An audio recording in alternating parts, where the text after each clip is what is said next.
যেই পদক্ষেপ এইবার ভারত সরকার গ্রহণ করেছে তার জন্য মালদ্বীপই আমাদের বাধ্য করেছে। মালদ্বীপের নতুন প্রেসিডেন্ট হয়তো জানতো না মালদ্বীপ ভারতের দয়ামায়াতেই টিকে রয়েছে। আপনাদের হয়তো মনে আছে গত বছর জুলাই মাসে ভারত সরকার নন বাসমতি হোয়াইট রাইসের এক্সপোর্টের ওপর ব্যান লাগিয়ে দিয়েছিল। তার আগে পলিশড এবং নন পলিশ আর ভাঙা চালের এক্সপোর্টের ওপরও ব্যান লাগিয়েছিল, যার ইন্ডাস্ট্রিয়াল ইউজ মারাত্মকভাবে হয়। এখন যেহেতু ভারত বিশ্বে সব থেকে বড় রাইস এক্সপোর্টার দেশ, এর জন্য ভারতের এক্সপোর্টে ব্যান লাগানোর পর থেকে বিশ্বের অনেক দেশ ভারতকে টার্গেট করেছিল। আমাদের ফুড ইনফ্লেশন এবং ফুড ক্রাইসিসের বাহানা দিয়ে অনেক ভালো মন্দ কথা বলেছিল, কিন্তু আজ পর্যন্ত ভারত সরকার ওই রাইস এক্সপোর্ট ব্যান সরায়নি। আমেরিকা, ইউনাইটেড কিংডম অর্থাৎ ব্রিটেন, ইউরোপীয় ইউনিয়ন এবং তাছাড়া বিশ্বের অনেক ডেভেলপড এবং ওয়েস্টার্ন দেশগুলোকে আজও আমরা নন বাসমতি হোয়াইট রাইস এক্সপোর্ট করছি না, কিন্তু তা সত্ত্বেও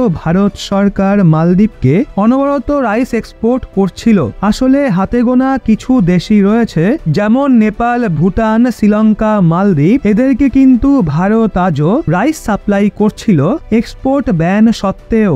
মালদ্বীপে যেমন ধান চাষ হয়ই না, সমস্ত চাল তাদেরকে ভারত থেকে ইম্পোর্ট করতে হয়। এর জন্য মালদ্বীপের সমস্যার কথা বুঝে ভারত তাদেরকে এখনো রাইস এক্সপোর্ট করছিল, কিন্তু সামনে থেকে মালদ্বীপ ভারতের মাথায় চড়ে নাচছিল। এজন্য উচিত শিক্ষা দেওয়া তো দরকার ছিল। খবর বেরিয়ে আসছে যে ভারত সরকার মালদ্বীপকে সাপ্লাই করা নন বাসমতি হোয়াইট রাইসের ওপর রেস্ট্রিকশন লাগিয়েছে। রেফারেন্স স্বরূপ আপনাদের স্ক্রিনের ওপর আর্টিকেলের স্ক্রিনশটও রয়েছে। রিপোর্ট অনুযায়ী ভারত মালদ্বীপকে রাইস সাপ্লাই করা বন্ধ করে দিয়েছে, যদিও ভারত সরকার অফিসিয়ালি এখনো এটা ঘোষণা করেনি। আনঅফিসিয়ালি মালদ্বীপে পাঠানো রাইসের ওপর আপাতত রেস্ট্রিকশন জারি করা হয়েছে, যাতে মালদ্বীপের সরকারের ওপর প্রেসার ক্রিয়েট করা যায়। টুইটারে এই খবরটা মারাত্মক ভাইরাল হচ্ছে, কিন্তু ভারত সরকারের তরফ থেকে অফিসিয়াল ঘোষণা হওয়া বাকি রয়েছে, বা এটাও হতে পারে ভারত সরকার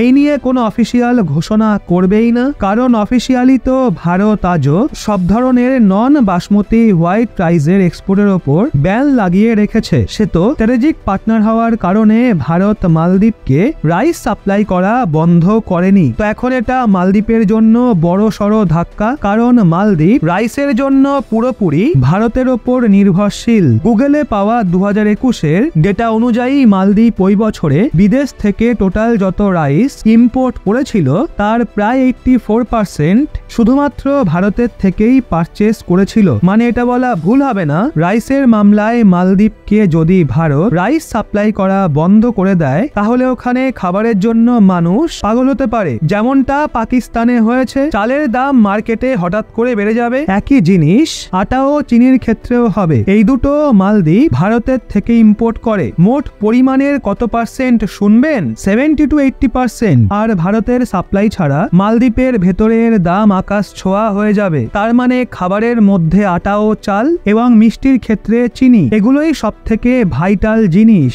এখনো অবধি তো ভারত সরকার মালদ্বীপে হওয়া রাইস সাপ্লাইয়ের ওপরই রেস্ট্রিকশন জারি করেছে। আটা ও চিনিকে নিয়ে এখনো অবধি এরকম কোনো সিদ্ধান্ত নেয়নি, আর তাও আবার তখন যখন মালদ্বীপ ভারতকে বাধ্য করে। হতেই পারে ভারত সরকার চালের পর গম বা আটা এবং চিনির ওপরও রেস্ট্রিকশন আনবে, কারণ মালদ্বীপকে তো শিক্ষা দিতেই হবে। এখনই চীনের রিসার্চ ভেসেলকে নিজেদের ওখানে ডক হওয়ার অনুমতি দিচ্ছে, তাহলে তো কদিন পরই চীনকে একটা ছোটখাটো দ্বীপ দিয়ে ওখানে চীনের মিলিটারি বেস তৈরি করার পারমিশনও দিয়ে দেবে, বা শ্রীলঙ্কার হাম্বান টোটা বন্দরের মতো লোনের রিপেমেন্টের চক্করে তাদেরও কোনো ছোটখাটো দ্বীপ চীনকে দিয়ে দেবে। তাই জন্য মালদ্বীপকে শিক্ষা দেওয়া অত্যন্ত জরুরি। আর শুধুমাত্র রাইসই না, যেগুলো এখনো মালদ্বীপ ভারতের থেকে পারচেস করে সবগুলোর সাপ্লাই আটকে দেওয়া উচিত। তো এই বিষয়ে আপনারা কি একমত? নিচে কমেন্টে অবশ্যই জানান। আর এরকমই লেটেস্ট ইনফরমেটিভ ভিডিও পেতে চোখ রাখুন